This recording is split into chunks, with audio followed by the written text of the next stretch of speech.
Tapos na po. Salamat po sa Diyos, Kuya Eric, dahil maaga po tayo nakapunta dito at may time pa po tayo magbasa bago magsimula sa pag-aaral. Oo nga, buti. Maaga rin akong dumating. Pero kids, sana kahit wala pa ako, ituloy nyo lang yung Bible reading ninyo. Lalo na kung wala naman kayo masyadong homework na kailangang magawa. Bagay, dati na naman natin itong ginagawa, di ba? Okay lang po kahit may homework. Sandali lang naman po at makakatapos kami agad ng isang chapter sa Bible.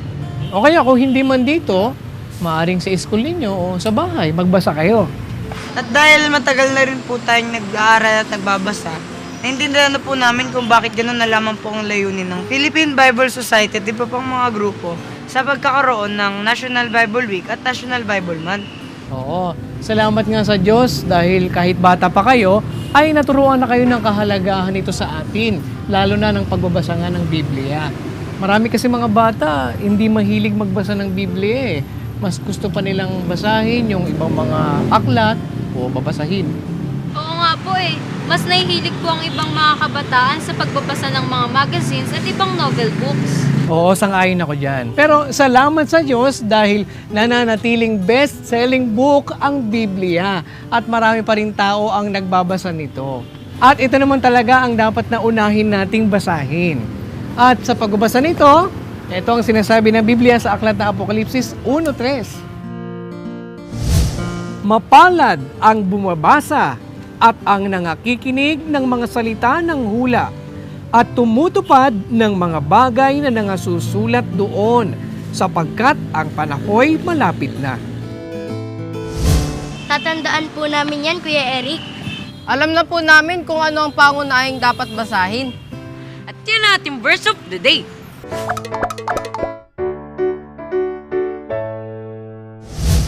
Kuya Eric, ano-ano po ba ang mga activities ngayong National Bible Month? Opo, para makasali pa po kami habang hindi pa po tapos yung National Bible Month. Sige, malalaman natin ang sagot sa mga katanungan nyong yan maya-maya lang sa pagbabalik ng KNC Show!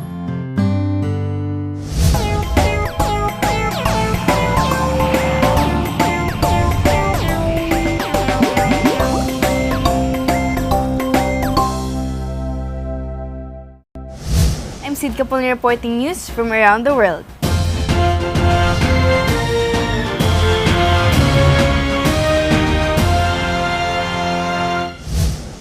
On January 5, 2017, President Rodrigo Duterte declared the month of January as the National Bible Month through Presidential Proclamation number 124.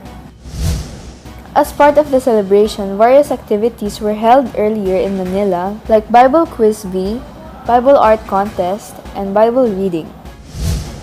The Philippine Bible Society, or PBS, has initiated a Bible reading session where presidents, workers, students, and even policemen in nearby barangays, government offices, and schools joined. PBS records show that the Bible remains as the best-selling book of all time, not only in the Philippines but worldwide as well.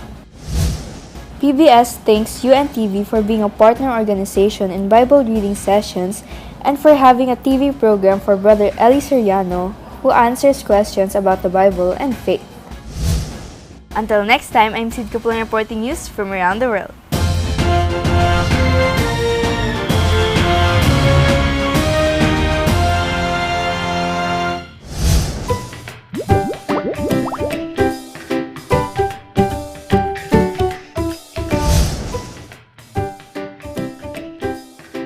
Hi kids! Marami ka talagang matututuhan sa pagbabasa ng Biblia. Kaya paglaanan natin ang panahon ng pagbabasa nito ha. Gawin nating habit na sa isang araw ay may matandaan tayong talata. Di ba mas okay yon? Kaya lang sa kapal nito, baka yung chapter na binabasa natin ay di natin matandaan. Kaya may naisip akong project na magagamit natin sa pagbabasa ng Biblia. At yan ay ang Bible Bookmark. Kaya tara, sama-sama nating gawin ito. Ang mga materials na kailangan natin ay yarn, masking tape, craft paper, glue, at scissors. Makinig at manood mabuti at ihanda na ang mga gamit para makapagsimula na tayo. Una, gumupit na magkakaparehong haba ng yarn. gupitin ng craft paper para sa pagtitikitan natin ng mga yarn. Kapag sapat na ang bilang ng mga yarn na nagupit, gamit ang masking tape, kumuha ng tamang haba nito at idikit isa-isa ang mga yarn na ginupit natin. Sunod, idikit ang masking tape sa craft paper at tupiin ito. Pagdikitin gamit ang glue. Lagyan ito ng design.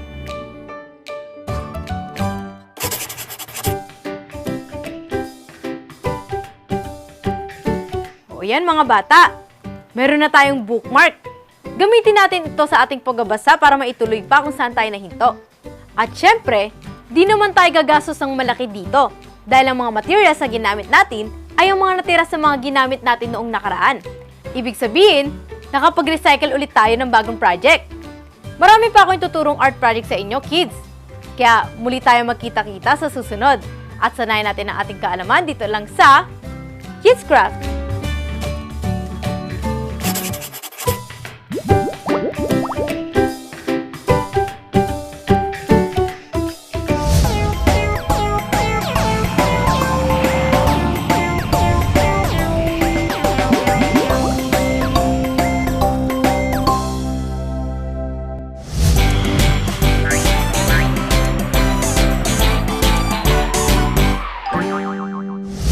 Magandang araw po, Tita Nora. Magandang araw, Bensi.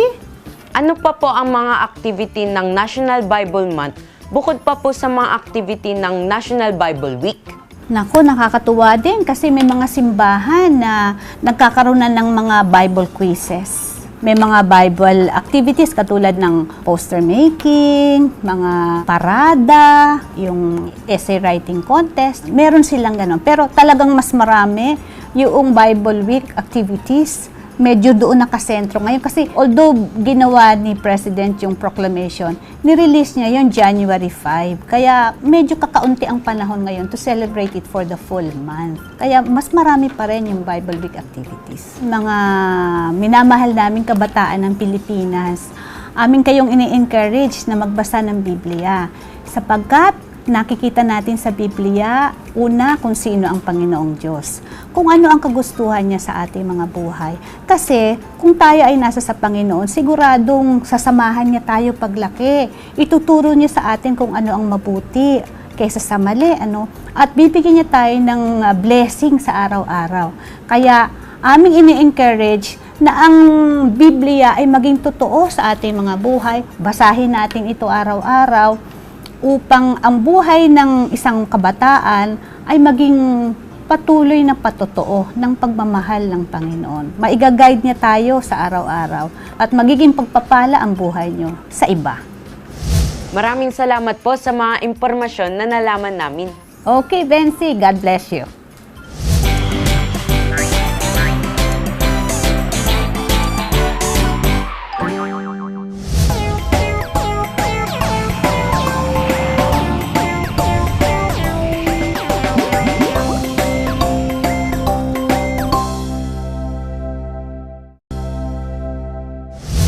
Halos pareho lang po pala ang mga activities ng National Bible Week sa National Bible Month. O, dahil ngayong 2017 lang na i-declare na National Bible Month. Pero mas pinalawak ang kampanya sa project na ito para mas maging aware sa selebrasyong ito at gawing madalas kahit na hindi National Bible Month celebration. Kaya dapat isa din tayo sa mangunguna dito, ha? Very good. Ngayon, punta na tayo sa ating Bible story. Noong nakaraan ay natunghayan natin ang pakikipag-usap ni Jose kay Faraon tungkol sa kanyang mga kapatid. Napaganda po ng naging pagtanggap ni Faraon sa buong sangbayan ni Jose. At ang lupain po ng Gosen ang ibinigay ni Faraon para sa sambahayan ni Jacob. Sa pagpapatuloy ng ating kwento, basahin na natin ang sumunod na nangyari sa aklat ng Henesis 47:11 hanggang 22.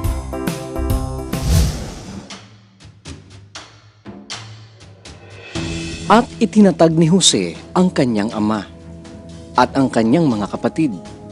At sila'y binigyan ng pag-aari sa lupain ng Ehipto, sa pinakamabuti sa lupain ng Rameses gaya ng iniutos ni Faraon.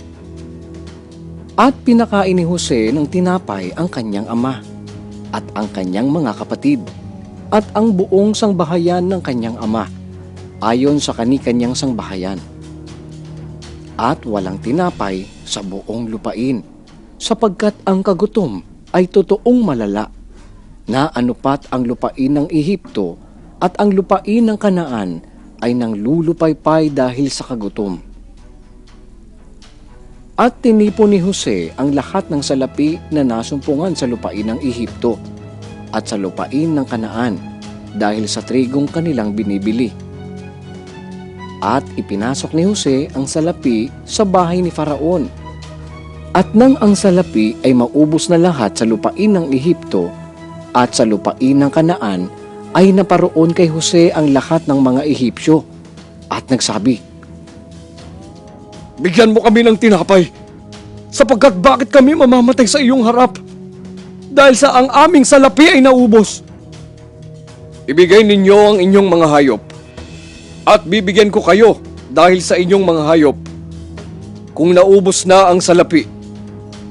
At kanilang dinala ang kanilang mga hayop kay Jose, at binigyan sila ni Jose ng tinapay na pinakapalit sa mga kabayo, at sa mga kawan, at sa mga bakahan, at sa mga asno.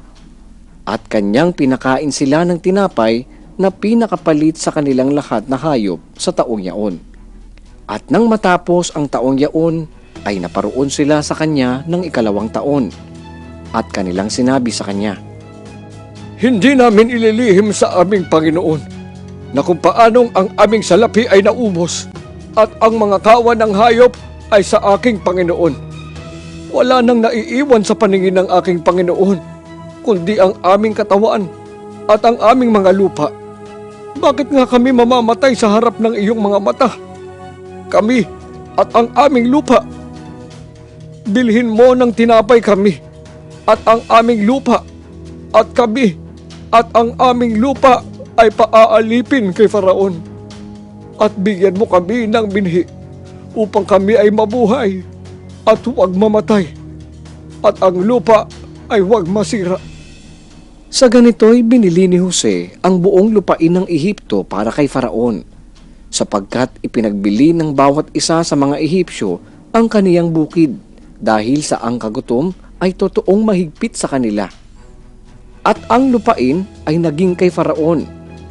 At tungkol sa mga tao ay kanilang ibinago sila sa mga bayan mula sa isang dulo ng hangganan ng Ehipto hanggang sa kabilang dulo. Ang lupa lamang ng mga saserdote ang hindi niya nabili, sapagkat ang mga saserdote may bahagi kay Faraon, at kanilang kinakain ang kanilang bahagi na ibinibigay sa kanila ni Faraon, kaya hindi nila ipinagbili ang kanilang lupa. Hindi po pala pinabayaan ni Jose ang buong sambahayan ng kanyang tatay sapagkat nilingap at pinakain po sila. Lalo pong tumindi ang kagutom sa lupain ng Ehipto, Kuya Eric. Kaya ang naging kapalit ay yung mga hayop dahil naubusan na po sila ng mga salapi. Ano po ba ang sumunod na nangyari sa kanila pagkatapos na maibenta po nila kay Jose ang kanilang lupain? God willing, yan naman ang ating tutuklasin sa susunod. Kaya huwag kayong absent sa panonood ng Bible Story. Patuloy nating suportahan ang pagdiriwang ng National Bible Month. Tumulong tayo nang malaman ito ng maraming tao. At para mas makasanayan ng pagbubuklat ng Biblia, ngayon pa lang ay simulan na ito para sa paglipas ng mga araw, masanay na tayong gawin ito at makakatanda tayo ng talata. At ang pag-practice na yan ay may ganitong sinasabi ang Biblia sa aklat ng unang Timoteo 4:8, basahin natin. Sapagkat sa pagsasanay ng katawan ay may kaunting pakinabang, ngunit ang kabanalang sa lahat ng mga bagay ay pinakikinabangan na may pangako sa buhay na ito at sa darating. Isa sa mga sineselebrate natin tuwing February ay ang National Dental Health Month. Tungkol dyan at sa ating mga ngipin ang pag-aaralan natin sa susunod kung lolobin ng Diyos. Kids, kantahin natin ang KNC Show para sa team ng National Bible Month.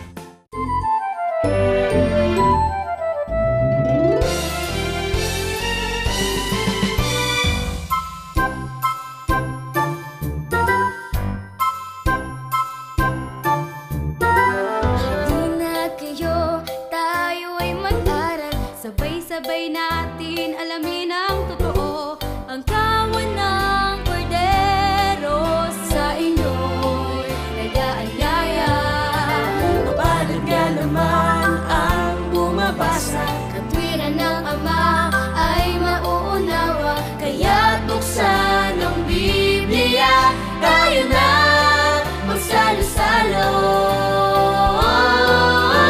The KNC Show will teach us while we grow.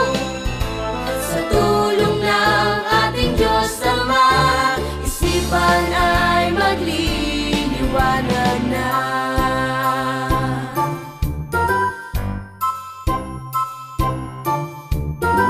Mapalad ka naman ang bumabasa, katwiran ng Ama ay mauunawa. Kaya't buksan ang Biblia, tayo na magsalo-salo. The KNC Show will teach us while we grow.